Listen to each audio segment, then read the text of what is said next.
अब हुँ। हमारे साथ हमारे अगले गेस्ट जुड़ गए हैं और सुशील केडिया से बात करेंगे, केडियानॉमिक्स के फाउंडर। सुशील, गुड मॉर्निंग। सुशील, क्या व्यू बन रहा है इस समय मार्केट पर? थोड़ी वॉलेटिलिटी रही है ऑफ लेट।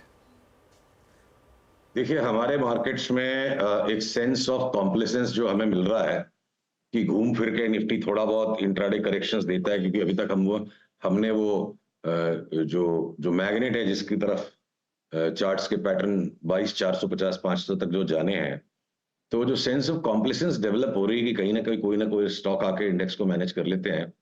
बट सो सबसे ज्यादा बड़ी चिंता का विषय है, और अगर पीसीआर कृपया इस चार्ट को दिखा सके, जो मैं S&P 500 के आपको चार्ट को दिखाता हूं, कि ये देखो आप, ये जिस तरह का डेंजरस, बिल्कुल डेंजरस टर्मिनल ट्रायंगल पैटर्न बन रहा है, तो इस बाजार को आगे या पीछे 1,000 पॉइंट गिरना है, S&P 500 को। और वक्त पिक्चर में जो राजकुमार जी का जो डायलॉग था ना, वो खाली डायलॉग नहीं है, शेयर बाजार में बड़ा काम आती है ये बातें। जिन दरख्तों को झुकना नहीं आता वो अक्सर टूट जाते हैं। तो जो पोस्टपोनमेंट होते जा रहा है वॉल स्ट्रीट के करेक्शन का, और वहां जो सेंस ऑफ कॉम्प्लेसेंस बिल्ड हो रहा है, शॉर्ट सेलर बार बार परेशान हो रहे हैं, और वॉल स्ट्रीट के पीछे पीछे क्यू लेते हुए इंडिया जैसे मार्केट्स भी एक मजबूती का सेंस जो मेंटेन किए हुए, हो सकता है 2 दिन 4 दिन 5 दिन 6 दिन और चल जाए, पर घूम फिर के हमें इस चीज की तैयारी करनी पड़ेगी कि कि all good things come to an end. एक बढ़िया मोटा करेक्शन सारे ग्लोबल इक्विटीज में आना चाहिए। सिमिलर पिक्चर नैस्डैक पे भी बना हुआ है। और ज्यादा उस तरफ की बात नहीं करते हुए संक्षेप में कह दूं, डॉलर इंडेक्स घटने को तैयार नहीं और US 10 ईयर रेट ने बढ़ना शुरू कर दिया है। तो इस खतरे को ध्यान में रखते हुए अब अगर मैं इंडिया को डिस्कस करूं, तो लॉन्ग शॉर्ट्स दोनों हम करीब करीब साथ में बना के चल रहे हैं। कुछ स्टॉक्स ऐसे हैं जो बहुत ज्यादा गिर गए और वहां पे बॉटम बन रहे हैं, जैसे अगर वो आईटीसी है, या अगर वो आपके एयू बैंक है, या कोटक बैंक की अब ये परिस्थिति हो गई कि जैसे 200 रुपए के भाव में आईटीसी के मीम बनते थे। तो यहाँ पे मार्जिन ऑफ सेफ्टी है कि अगर कोई बड़ा फॉल आएगा विद इन स्टॉक्स में, हम ज्यादा नुकसान के बिना फटाफट निकल जाएंगे। और ये जो महिंद्रा एंड महिंद्रा है, कि मारुति है, या ये जो अपोलो हॉस्पिटल है, जो बिल्कुल आसमान की बुलंदियों के भी बाहर जा चुके हैं और वो थक गए हैं अब, तो हम उनमें खोज खोज करके शॉर्ट्स करें। जैसे बाटा का स्टॉक बॉटम से निकल गया बिल्कुल। तो इंडेक्स भले ही निफ्टी हमारी 22,450 22,500 दिखाती है और उसके बाद करेक्शन करती है, इसके पहले शुरू कर रहे, फिर भी हम इस करेक्शन में भी कुछ स्टॉक्स में लॉन्ग रहेंगे, क्योंकि अब एक क्लियर ट्रेंड का मार्केट होता है और एक सीरियस ट्रेडिंग का मार्केट होता है। तो इंडेक्स पे तो time to time intraday trades पकड़ने की हम कोशिश करेंगे। हम आपको अपनी स्ट्रेटजी बता रहे हैं, सब कुछ फोरकास्टिंग नहीं है, और अलग अलग स्टॉक्स में लॉन्ग या शॉर्ट करेंगे। 1965 में बनी थी सुशील वो फिल्म, और मेरे ख्याल से अपने वक्त से सबसे आगे फिल्म बनी, और उसके जैसी फिल्म शायद आज तक हिंदुस्तान के इतिहास में बनी नहीं है। अगर किसी भी इंसान को कभी भी लाइफ में हल्की सी भी ईगो ट्रिप हो तो उसको ज़रूर देखनी चाहिए फिल्म। अच्छा चलिए, तो ये तो खैर आपने बात कर दी, कुछ 2-3 स्टॉक्स बता दिए आपने, जैसे बाटा आपने बोल दिया, M&M बोल दिया, मारुति बोल दिया आपने, अपोलो हॉस्पिटल्स बोला, ये सब बोला आप, एयू बैंक, कोटक, काफ़ी स्टॉक्स बोले यहाँ पर। कुछ डार्क हॉर्सेस, कुछ ब्रॉडर मार्केट्स है जो आपको समझ में आ रहे हैं?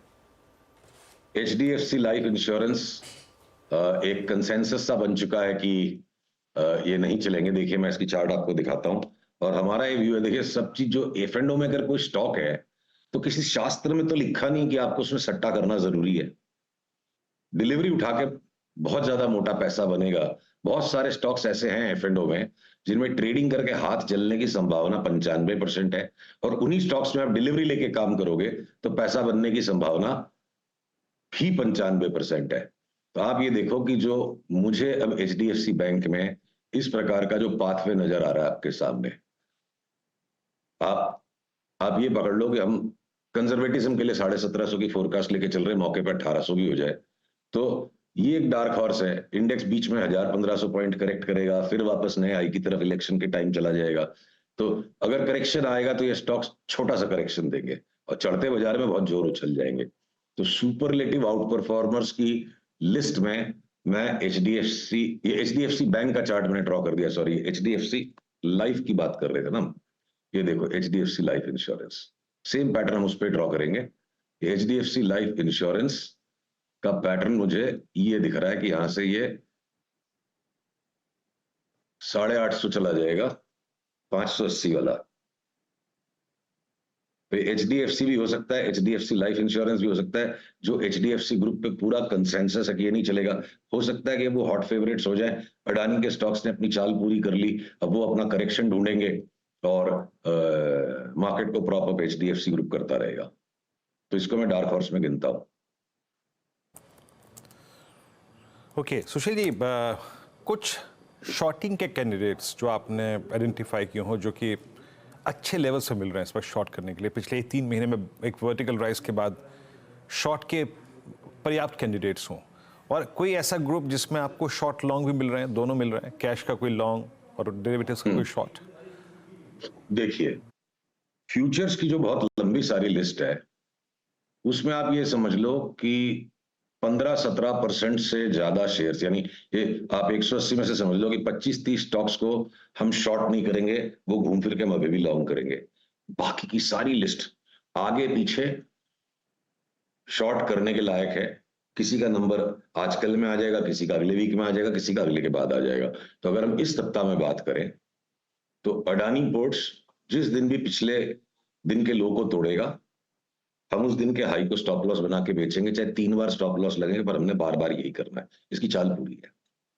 अपोलो हॉस्पिटल्स, M&M, मारुति, हम टकटकी लगाए बैठे हैं, आज हो जाए कल हो जाए, सिग्नल मिल जाएगा शॉर्ट कर देंगे। Hindalco, hero MotoCorp already short है।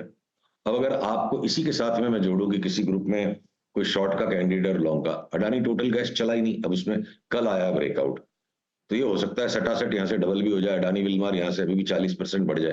पर अडानी पोर्ट्स अगर अपनी चाल पूरी कर चुका है तो कंपनी स्पेसिफिक भी कोई ना कोई कंटेक्स्ट, कोई घटनाएं बनेंगी। एक साथ पूरा ग्रुप जब बिल्कुल तोड़ दिया गया था अडानी का, तो अक्रॉस द बोर्ड 4-5 महीने रिवाइवल आया उनमें। अब ACC, गुजरात अंबुजा, अडानी पोर्ट्स, जिसमें हमने खूब बेतहाशा तेजी की, फली भी, अब हम इंतजार में कि जहां सिग्नल मिलेंगे हम इनको शॉर्ट करेंगे। बिल्कुल, बहुत बहुत शुक्रिया आज हमारे साथ जुड़ने के लिए सुशील, और सारे आइडियाज़ डिस्कस करने के लिए।